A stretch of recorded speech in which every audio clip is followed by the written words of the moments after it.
thank you for reaching out to as many stakeholders as possible to bring everyone on the table so that we can all pull in one direction of making sure that our country moves to the next level.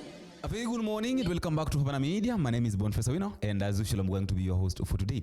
Now, fellow Kenyans, it is so much wrong. Let me just bring it this way, that there is a difference between a job that you've qualified, that you've earned, you've gotten, and the job that you've been given. Now, what you've been given, there must be some problem. In fact, you can't have a say in anything. That is what you've been given. But what you've gotten, like what you've achieved, or maybe what you qualified to have, you can have a say. Now, I'm talking about this because I've been listening to the way people have been talking to Kindiki. Of course, we know very well that Kindiki was appointed by William Ruto. No other person. Kindiki was appointed by William Ruto.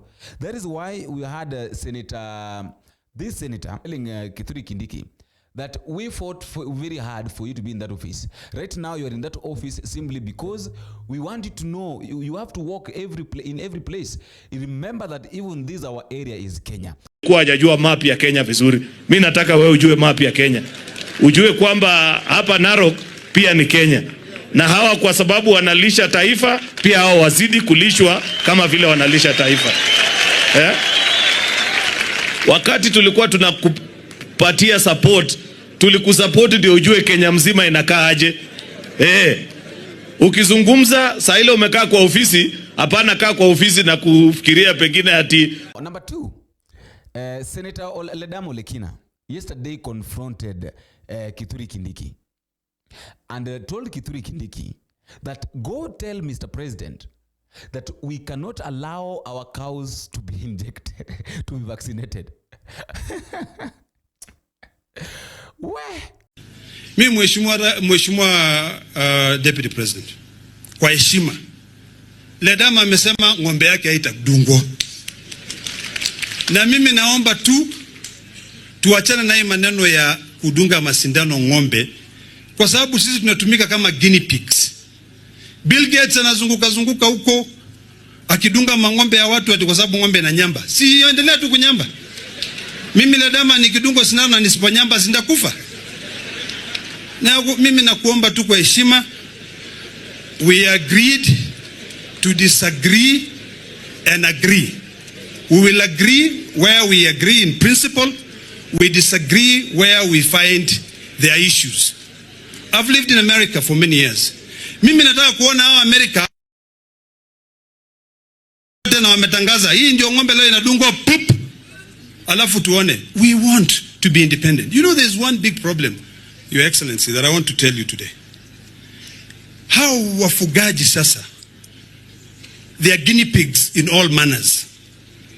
There's an act of parliament that I'm working to amend, the Veterinary Services Act, ambaye sasa mtu akitaka kukuja kuintroduce a parasite, dawa ambaye anataka kuua ile irmasher, yeye anakuja na katika Veterinary Services kwa sheria haisemi ile pesa italipo, lakini trials zote, efficacy trials zote zinafanyika Kilgoris.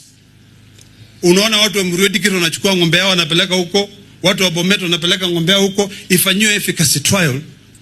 And in most cases, ile corruption iko kwa veterinary department, it is worse. You find people paying up to 4 million shillings ati ndio ule mtu mwenye anaenda kufanya efficacy trial, aende na Land Cruiser, aende sijui alale 4-star hotel. We need to be able to put discipline. We have a lot of money. Let us celebrate. Narok County today, we are celebrating as having raised the most revenue, surpassing Nairobi County. Kenya revenue has surpassed the 1 trillion shilling mark in revenue collection.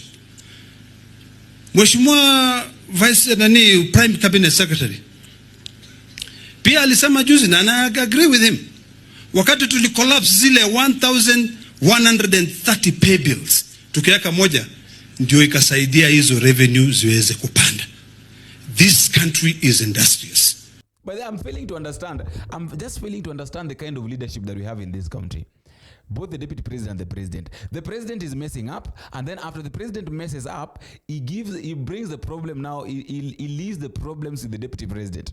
So yesterday, Olekina confronted Kindiki, and he told Kindiki that my cows, like Olekina's cows, will not be vaccinated. Because, okay, you know, another problem that we have is that I really don't understand why William Ruto can just allow these people to come and do experiment. Now, why is it that Bill Gates wants to do experiment with our cows? The cows are going to be vaccinated. Now, this vaccine, when the cows are vaccinated, this vaccine is not something like that can be taken out of the body of the cow very easily. Now it's going to run through the veins. It's going to go to the meat, to the milk. Now the people that are going to be affected, not even the cows. Now the target is, I think the target is Kenyans. It's to target Kenyans and reduce the population, because Kenyans consume a lot of meat. Kenyans consume a lot of milk. And these are the things that are going to be affected, are going to be infected by the vaccine that these we are going to use to vaccinate cows. Once a cow is vaccinated, the effect is going to be on the meat and on the milk. Now, when we consume this thing, our bodies are the things that are going to be infected. To be affected. I really don't understand I really don't know whether these people are seeing this thing the way I'm seeing it, or it is just like, let us do it. Why is it that William Ruto is insisting that this thing must happen?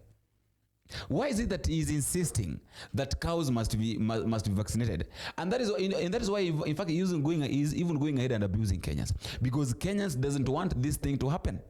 Kenyans are tired, and they are saying that they cannot allow this thing to happen. And that is why William Ruto is very furious, very angry with us, and abusing us, saying that we are stupid, we are extremely mad, there is an evil spirit hovering around Kenya, and this evil spirit is making Kenyans to reject everything. So anybody opposing vaccination to eliminate FMD and PPR is simply mad and unreasonable and possibly stupid. I mean, honestly, how else can you explain? I really don't know what to think, but one thing I know for sure is that Kindiki is going to have hard time in this county of Kenya. Let me know what to think in the comment section, but just a reminder, if we are meeting for the first time, don't forget to take a minute, click the subscribe button. You can also like, share, and drop me a comment in the comment section and tell me what to think and where you're watching this video from. Until we meet again in the next video, if it is possible, I have been your host, Boniface Awino. Bye-bye.